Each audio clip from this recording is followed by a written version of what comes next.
que a zona de explosão esteja vazia é uma coisa importante. A imagem da outra câmera é bem próxima. Mas para mim, é decepcionante porque eu realmente queria ver como foi bem de perto.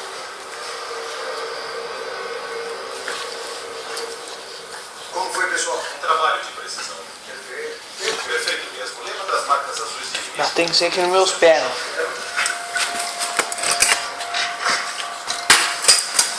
Foi naquele ponto. Bom trabalho. Estou ansioso para ver de perto. Absolutamente certo. Robin leva Braden ao prédio próximo ao local da explosão. Como ficou a biblioteca? Está bem. Beleza. Você tem uma visão melhor, né?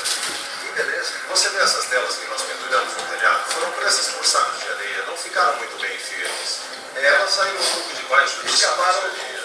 Mas o vidro por trás nem precisa ser lavado. Está limpo. Isso é bom. É.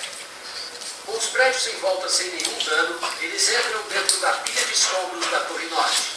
Aqui atrás, como você pode ver, é o meio-fio. Ficou na posição que você queria.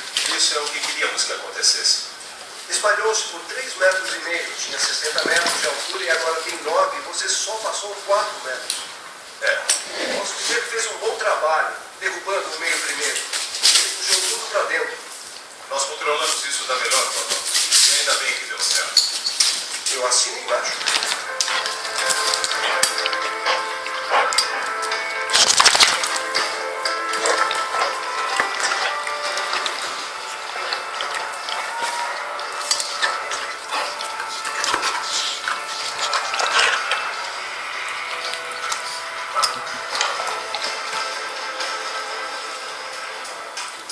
Estou olhando para as escavadeiras que estão retirando pintura.